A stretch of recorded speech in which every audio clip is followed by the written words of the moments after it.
Welcome to Whiskey and Whiskers Midweek. We're your host, Chop. And Blake.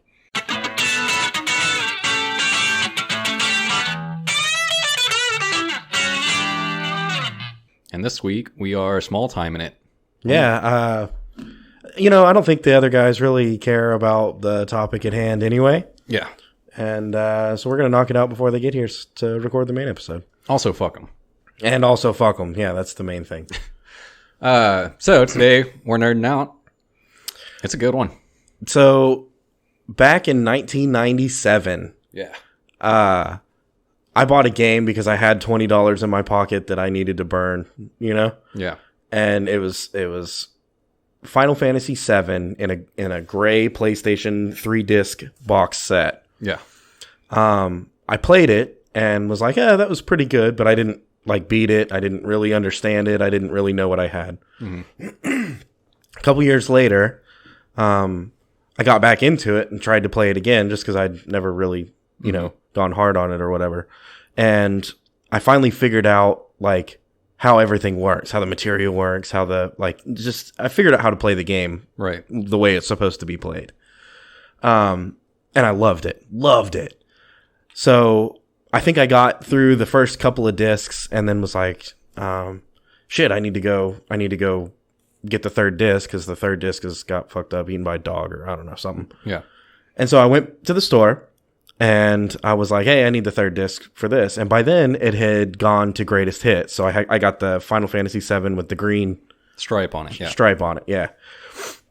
I bought it for $17 with the green stripe on it. Nice. And was like, awesome. I have the full disc set and I threw the gray one away, the original one away. Right. The two discs or whatever. Played it. I played it probably 3 or 4 or 5 times, throughout the years, right? Uh-huh. And at some point, I decided I need to go back and get this again because one of the discs was skipping or something like that. Mm-hmm. And I went back and was like, hey, I just need the first disc. I was going to buy it used because obviously they didn't make it anymore. I was going to buy it used, and they were like, yeah, you can buy the full disc set for $175. Mm-hmm. And I was like, what? No, that's fucking crazy. So I was like, what about just the first disc? And they were like, no, that's not a thing anymore. This game went from I feel like it went from a game that people had definitely heard of it because there was 6. Yeah. And what was the other one? Well, really, even if you track it back way further than that, even 1 was pretty big on the NES, and then 2 and 3, not as much. 4 was really big though. And then there was Chrono Trigger. Right, Trigger and no, not Time Crisis. What's the other one? Crisis Core. No, right? that was way later. Crisis Core is the actual sequel to, or not the sequel, it's the prequel to Final Fantasy 7. Okay. But anyway, there was Final Fantasy Tactics was around that era. There was Chrono Trigger and Vagrant Story was another one that Square Enix did that was really big, and then Legend of Dragoon also kind of fit in there roughly. Yeah. So there were a few games that within that that category of gaming that those people knew of Final Fantasy 7 and how great it was. Yeah. And it went from that to almost like Citizen Kane or something, undisputed. This is one of the great. It may not be the greatest game in everyone's hierarchy in everyone's top 3, but it's on the list. But it's on the list. Everyone recognized that Final Fantasy 7 is one of the greatest games of all time, mm-hmm. And it went from a $17, I think $20 the first time I bought it, $17 on greatest hits to $175 for the full disc set. Yeah. Man, there's so much to unload about this, honestly. But so I was really young when this game came out. I was 5 when this game came out, and I still remember playing it really early on. I can remember being 5 or 6 and trying to play it, and obviously not grasping the story or deeper combat mechanics or anything like that, but still playing it because I liked it. And just to put it into perspective for our listeners, I was 11 when the game originally came out. Right. So, and honestly, a part of it was probably because you were playing it so much, and I was looking up to my older brother and was like, yeah, he's playing this, I want to play this. And then I latched onto that, but then it ended up in a, crippling RPG addictions. I kept up with it after that. So like I played 7, 8, 9, 10, not 11, 12, 13, 14 still, and 15. So like I kept up with it way after this, but 9 was really, really good, but nothing quite nailed it as well as 7, I don't think. Right. And 9 and 7 are two very different games, right? So like 7's kind of got this like cyberpunky or steampunk kind of like world to it, and 9 is like high fantasy mages knights kind of thing. Yep. So two very, very different games.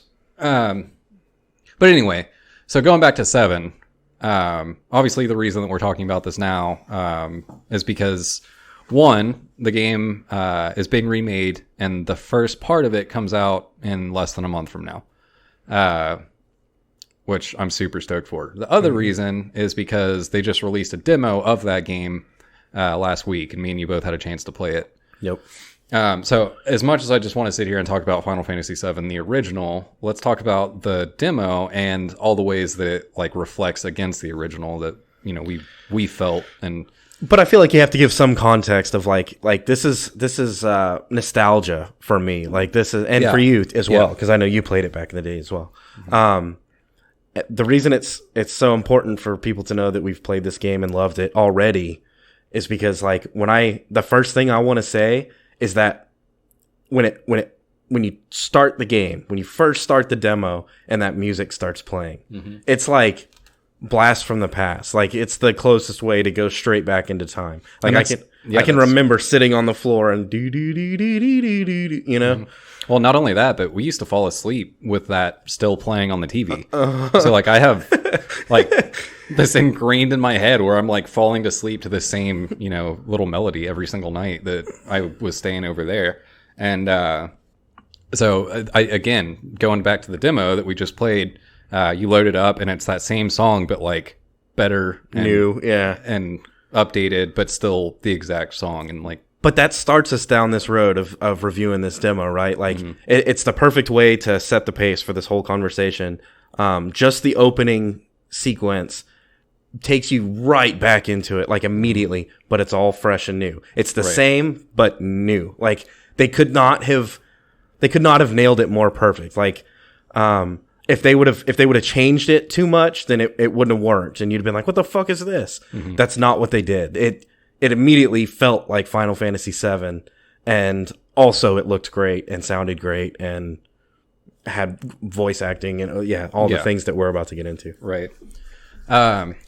So you do that, and then I kind of want to take it right on that same track. You hit new game. Let's play. You hit new game, and it immediately goes into that, like, it goes dark, and then it starts lighting back up with that green glow, and then it's Ares, and then it like does the whole and it zooms Ares out. walking out, and they zoom out, and all of that. First of all, Ares looks fucking incredible, which is awesome. In the original game, she's just wearing like this kind of pale pink dress, and you can't see her face or anything because it's all blocks. And she's built out of squares. Yeah. So like she's not supposed to be like this drop dead super hot chick. That's Tifa. That's right? Tifa. Yeah, she comes later. Yeah. But she is supposed to, like, I like that you see her for the first time and it's like awesome. Like she looks very homely and but still really like cute, I don't know, cute maybe is the right attractive word, yeah. But she's kind of like got the little like freckles on her nose kind of thing, and she's still wearing like this long pink dress, and she's not supposed to be like fan service knockout like Tifa is, but I like that you actually get to see, okay, she doesn't look like a middle-aged housewife now like she did in the original game. So that was really cool. And then they start zooming out, and you get to see Midgar for the first time. And then so you see them. I called it Mako because we didn't have fucking voice actors back then, right. So we read it the way an English person would read it. That was an epiphany or a shock when they were calling it Mako in the demo. Yeah. But I'm gonna call it Mako because fuck them, I'm right.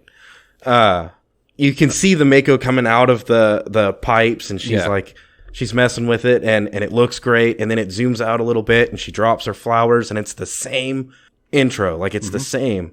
And as it zooms out, you see the Mako go, like swirling around, and then you see the city, and the helicopter flies by, and then you see the tower, you know, and General Tower, yeah. And that fucking comet like shows up, comes into, dude, and it hits so hard, and then the logo, the meteor fades away, and you start seeing the flashes of the train. Yeah. And then it shows something else, and it cuts back. And hearing it too, yeah. And then it zooms in, and as you get closer, you start hearing it while you're zooming in. And then, you know, they get there, and the Shenron soldiers are kind of inspecting the train, and then that's when you get your first look at... And that music. Yeah. And then you get your first look at Biggs, Wedge, and Jesse right then. Which... turns out, yeah, Jessie is fucking hot. Yep, and that kind of goes back to what I was saying about Ares. Like, you see her in the original game, and she's like, okay, she's got like red hair and a bun or something, and like that's really all you get, other than like, honestly, it was pretty ambiguous the first time I played the game. I was like, I don't know if this is a man or a woman, even. Like, yeah, it's just a red-haired person named Jesse. And through the context of playing, like, obviously you realize, but in this newer version, you get to see it, and so this is like, it's like a memory, but now all of a sudden you're wearing your glasses or something. Like, it's like it's the same thing, but now all of a sudden you can see it the way it was supposed to be seen, the way it was imagined. How about that? Yeah, yeah. And you get to see Biggs, Wedge, and Jesse, and now all of a sudden they all have like a face. They all have it makes their character, which was incredibly well done in the original even, but it makes that character come through harder if you can see them, you know? Yeah, definitely. Well, and hear them too was another big thing. Yeah, I was gonna get there. That being able to hear their voice and have voice actors just adds a whole nother like angle of depth that you can take it. Yeah. It definitely adds a level of like personability, I guess, to each character. You connect to them quicker. Yeah. Which leads right into the next thing that I definitely wanted to talk about. Barrett hops down off the train, and the first time I heard his voice, I was just like, fuck yeah. There he is. That's Barrett. I know. And they gave him a super deep, gruff, like, aggressive voice, and it's fucking awesome. Like, that's exactly how I had it in my head. Yep. And it does hurt a little bit because I know what happens to Biggs and Wedge and Jesse. Yeah. And it makes me like, instead of just being like some side block characters that I don't really care about because I don't even get to play it as them, now all of a sudden, like, it's like people that I'm connecting to, and I'm like, fuck, I don't want them. I don't want them to die. I don't want Spoiler them to. Alert. Yeah. Yeah. If you never played the original game, yeah, probably some spoilers in here, but that's less of one. It is a spoiler, but for sure. But we're getting into some bigger spoilers here, so you know. So you get to see Biggs, Wedge, Jesse. You get to see Barrett, and then Cloud jumps off, and you get to see Cloud for the first time. What do you think of Cloud? I thought they nailed it. So in early images from this game, right? They had him, and he was. I want to say he was like just jacked in the early images, and people were kind of like, that's something's not right. Like, he's supposed to be strong, but then they kind of did all this changes and stuff like that. And now he's got that like real lean, like he's super thin, but still strong looking. And I think that's perfect. Like, I think they nailed that. I don't think he's supposed to be like, cause Barrett is supposed to be big and imposing and powerful. And Cloud is supposed to be like, more, almost like ninja-ish. Like, he's supposed to be toned, but still like thin and Bruce Lee, like, dude. He should look like Bruce Lee. Yeah, he almost looks like hasn't eaten enough, but he's still really strong. You know, but I think they nailed it. And then his voice was spot on. I liked it. And the Buster Sword. Yeah. So one nice touch while we're here. You pointed this out while I was playing the demo. You could see the materia slots on the Buster Sword. And you could see the materia slotted in it. Which is really fucking cool. We didn't get to see any more weapons in the demo, so I hope that still works the same way, like it's same weapon progression, and you get to see the different weapons that he gets throughout the game, and then all of them have their own slots and stuff. I think that would be really fucking cool. But we don't know for sure how that's going to look yet, because we didn't get there. The map, we're gonna get through everything that is the same, and then we'll hit on what's different. Yeah. So the music is new and updated, but the still same. the same. Yeah. The characters are new and updated, but the same. Mm-hmm. And the map, it was another reason it was awesome. It's like you could see it from a different angle, right? You literally do. Instead of seeing it from the I guess it's still third person, but third person omniscient or something, like from above. Right. Now all of a sudden you get to see it like you're right behind Cloud as you're running through this. Yeah, before it's like a fly on the wall or like a bird's eye view or something like that, and now you get this third person perspective directly behind the character. Mm-hmm. But it's the exact same map. And right. I guess what I want to point out or when that clicked in my brain is when we were playing right there before you get to the reactor and you were like, oh, that's where the save point was. Because they don't have a save point in this one now because you don't need it anymore. Right. But yeah, you can remember that spot even though you're looking at it from a different angle. Mm-hmm. You're like, holy shit, this is where it was. Yeah. So one of the things that caught me in that same way, and this is starting to get into a little bit of the differences, but like you're running across a bunch of shit and you're like going through the doors to get into the reactor, and then you hit that bridge, and eventually you have the fight with the airbuster on that bridge in a different reactor. But that was one that caught me, and then you get inside, you go a little bit further, and then that like parking garage-esque thing that kind of spirals downwards, and you're running through there. And in this version, you actually are running through there. So there's like lasers and shit, and kind of got to like time it. But you actually see it, and you go, "Oh fuck!" Like that's that thing that I just kind of ran in a circle down. That was basically like a glorified spiral staircase, you know? Yeah. But now it's actually like there's shit in here. Like there's lasers, and there's like potions over in the back, and like. I'm paying attention to what's going on inside of that garage, whereas before, it's a 2D background. So all you really see is the character run in circles right there and then come down. So stuff like that really, I don't know, that stuck out pretty hard for me. But that kind of goes into that, like there's differences where because you're playing in this third person perspective instead of like bird's eye or like fly on the wall or whatever, you get these areas that you know where you are, but it looks so different because you're there, you're inside of something, whereas before you could only see the outside and your character moves on the inside or whatever, So I thought that was really cool. It's kind of like you want to see them change as little as possible, kind of, when you're going back to remake this game, but they have to change certain things based on just the perspective of the game and the character, and what people expect from a game now. I mean, right. People, you can't do like a turn-based, wait for your bar to fill up type, and this is where it's going to get into the gameplay and what's a little bit different about it. That game back then wouldn't work. It was shackled by its limitations, by its technological limitations at the time that now don't exist. Mm-hmm. So now you can have things like voice acting, and you can have things like real time like action-oriented combat. Right. Yeah. And that gets into that. So, man, I really like the combat system. I know. So when you played, I was watching and I saw you struggle with it a little bit more than I did. I'm not natural with third person, like hack and slash. Right. Like, that's just not my style of game. I love Call of Duty. I love first person shooters. Mm-hmm. I loved the story that was Final Fantasy VII, and I loved the RPG aspect, which is why I got into like Fallout and all those type of games. That's my shit. This is not a game. If I hadn't have played the original Final Fantasy VII, this one would be hard to pull me in. Yeah. But since I played the original Final Fantasy VII, it's absolutely going to pull me in. Yeah. So I probably have a little bit more experience. One, just because I play more games. Two, because like that, it feeds a little bit off of like the newest versions of Final Fantasy. Like Final Fantasy 15 is a hack and slash game. So I had, a little bit more experience with that, I guess. But I went into it, and the thing that I wanted to feel the most was that like turn-based combat system where you get to select abilities and do things like that.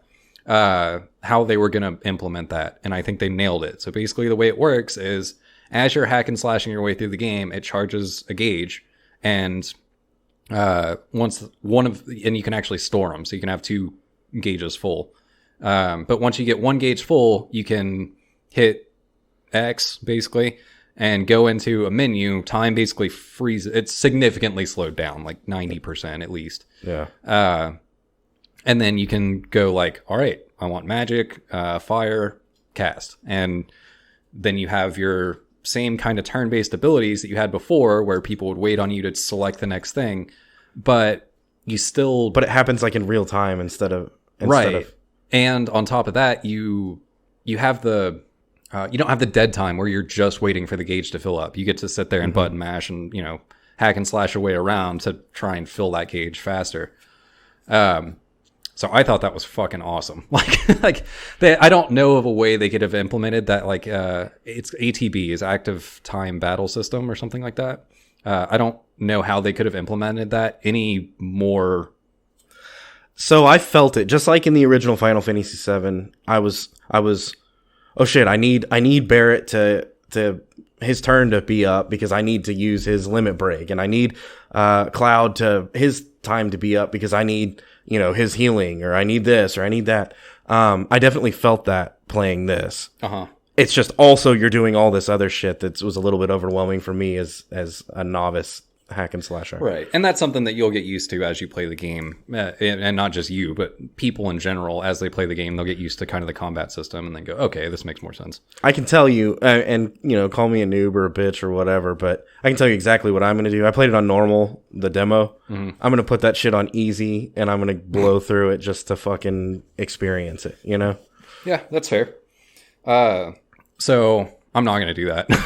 But I'm also like a completionist and trophy hunter and that kind of shit, so I'm sure there's going to be trophies tied to beating it on normal or whatever. See, I'm in it for the story. That's what I'm in it for. Yeah. But but that was where I was going, is I definitely felt I need Barrett I need his meter to fill up because I need to use, he comes right off the bat with heal.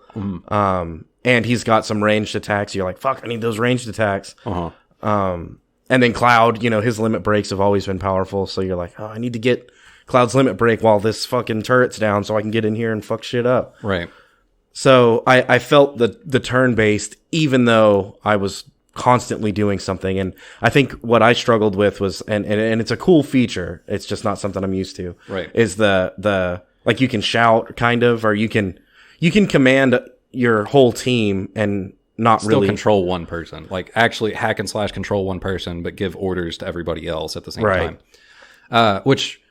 And what I kept trying to do, and when I play the real game, I'm going to have to get used to calling the orders instead of doing what I did. But what I kept trying to do was I would completely switch characters, and I'm playing from their perspective now, and then I would try and do the thing, and that's just... Which, has its own merits too, because an AI playing by itself is not going to charge the gauges as fast and stuff like that. So there are merits to switching characters.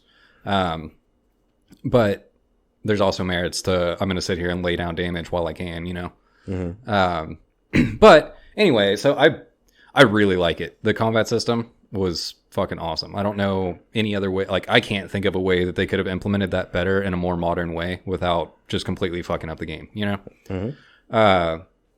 So I will say that going in to this first few fights and trash mobs where you're just kind of fighting people, I didn't feel as I guess challenged is maybe the wrong word, but I didn't feel like I had to use my ATB gauges and stuff like that as often until you get to the Scorpion.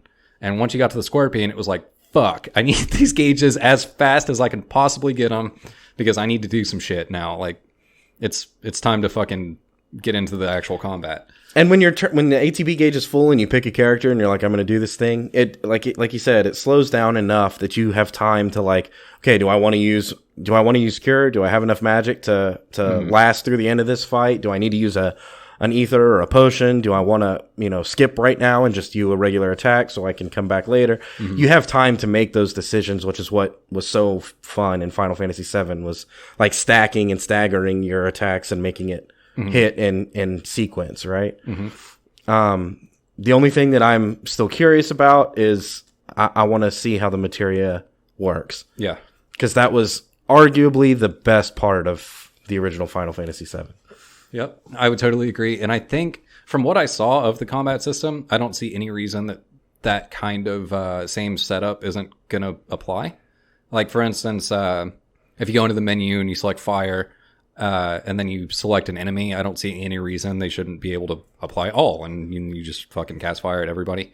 But we'll see. I don't know that for sure. I just love the freedom that mechanic afforded you in the original, where you can. I mean, every different person is going to play.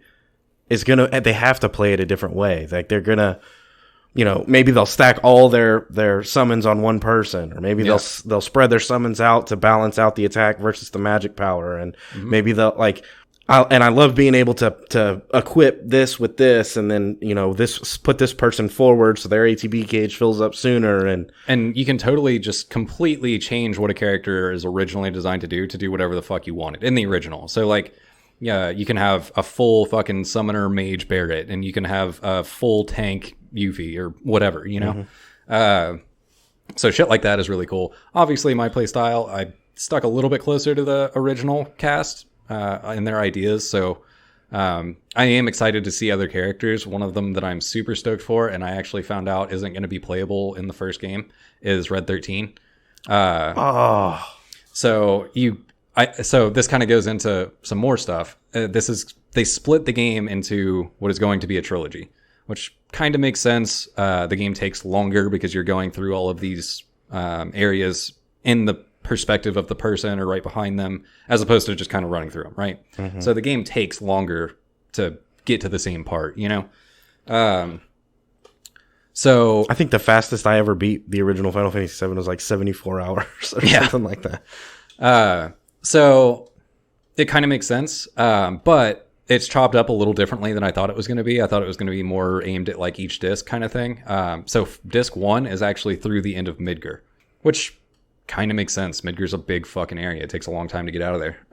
But because of that, in Midgar, Red 13 only fights with your party like twice. And so in this game, he's going to be there. You're going to see him. You're going to get to hear him, all of that. But I think he's only like a guest and AI controlled for this game. And then once you leave Midgar and he's actually like a member of the party, then you'll get to control him and do that. But so getting into what I'm excited to see and what the demo didn't show us was definitely I want to see all the characters. I start imagining the characters, right? Well, just to close up the materia thing, I really think that they're gonna nail it because they've nailed every other aspect of it, right? They're gonna make it new and fresh and modern with the same feel. Yeah. So I'm not worried about that, but we didn't get to see it, so let's see what the actual game has in store. Also, I'm excited to see that. Also, what I'm excited to see is the characters. Red 13 is one. I want to see Vincent. I want to see Vincent so bad because he's gonna look like a monster. Like, yep.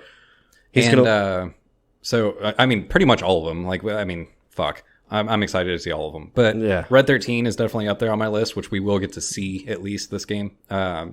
Vincent will be later. But also Sid, I'm really curious to see how he looks and if they actually stick and go hard with it and he's just fucking chain smoking cigarettes every time he's in a cutscene. And then Yuffie is another one that I really want to see. Just to kind of see if they play up the like ninja aspects more, and a big part of it is I want to see her weapons because her weapons always I thought were really cool. And I kind of want to see Tifa too. Yeah, maybe, yeah. So another thing I'm really excited. Which, by the way, for those of you that didn't play the original, Tifa has huge titties. Yeah, huge. Like even when they had box characters that were made out of cardboard boxes, they still gave her an extra box to emphasize how huge her titties were. For sure. So other things I'm really excited for. I'm curious to see what summoning looks like, because that's going to be interesting to me. And then one of the ones that just immediately, when I started thinking, like after I got done playing the demo, I was thinking like, oh, what's this fight going to be like, or what is this? What's this going to be like? And obviously your brain goes to some of the really big in-game fights with like Sephiroth and shit like that. But one of the ones that is earlier on, and unfortunately still not going to be in this first game. But the basilisk that's right next to the Chocobo farm. Yeah, the giant snake in and the swamp. It's like a fucking 100-foot long snake. I'm stoked to see what that looks like. Yeah, that's gonna be cool. Mm-hmm. That was one of, when you play that one in the original. they make it a point to be like, look how overwhelming this is. Yeah. And then you're like, fuck it, I can take it, because they put it in front of you, right? Mm-hmm. And you're like, all right, cool. And then you run up and hit it with your sword, your Buster Sword with Cloud. And the snake's just like, nah, fuck you, and kills you. Yeah. Like immediately Yep. in the original. And then Sephiroth is like, I got this. And he's like, fuck you, I killed you. And that's how they establish like how much more powerful Sephiroth is than you are. Uh-huh. Yeah, I'm fucking stoked to see that. Like, one, just to see it, like, running past it. I'm really, like, curious what the marsh is going to look like when you're running through there with a chocobo and shit. And you're trying to outrun that fucking snake. Basilisk, yeah. And do you remember the anxiety when you're running through that and the yeah. snake's about to get you? Mm-hmm. Fuck. And then getting to the other side of the swamp and then seeing the basilisk just, like, pinned to a tree where Sephiroth just went fucking savage. Yeah. So yeah, that's something I'm like super excited for. Outside of that, like I'm really curious how it's going to work with like the elevator fight when you're leaving Shinra, like how that fight's going to work. I'm excited to see the Chocobo farm, the Cold Saucer, and the races. Like that's going to be so much cooler. Because it was fun to play. It's going to be better. Like it just is. It was kind of choppy. It was kind of clunky. You know, it's going to be smooth. It's going to be sharp. It's going to look nuts. Yeah, I'm excited to play the mini games. The Cold Saucer, it's gonna be the shit. Yeah, dude, like the battle arena with all the status effects that you just get tossed at you. All of your team are frogs now. Fuck. Yeah, and you're blind, by the way. Your just whole screen goes black. Yeah, how are they gonna pull that off? I'm excited. I'm excited to play it. And I'm gonna play it. Even though it's not my style of game, I know it's going to be great. Yeah, for sure. So, I mean, we're nerding out, so I'm going to bring it up. There's this coming out in, I think it's April 10th, just under a month from now. Also, later this month, we have Doom Eternal coming out, which is going to be sick. I always like Doom since the reboot. It's awesome. And then another huge one is 2 months from now, we get The Last of Us 2, which is going to be fucking awesome. Which is another excellent story. There's just all kinds of shit coming out this year. And then later this year, we get Cyberpunk 2077, which is the Cyberpunk game coming from the people that made The Witcher. So some good nerding out content coming. For sure. But I think that'll about wrap it up. We already fucking, at this point, we're just reminiscing. Yeah. Well, hey, guys, let us know if you like this content. If you want to hear more nerding out, we can definitely, I mean... Fuck, I can do this all day. Yeah. I could have a whole show like this. So if it's something that everybody likes, we could make it more frequent, or we can keep it infrequent. And if y'all are casual, like, fuck you guys, we're about drinking whiskey, fuck your video games, then by all means let us know, because I'll keep that to my damn self. But anyway, yeah, hit us up. All right, we got new episodes every week, new content all the time. We'll see you next week.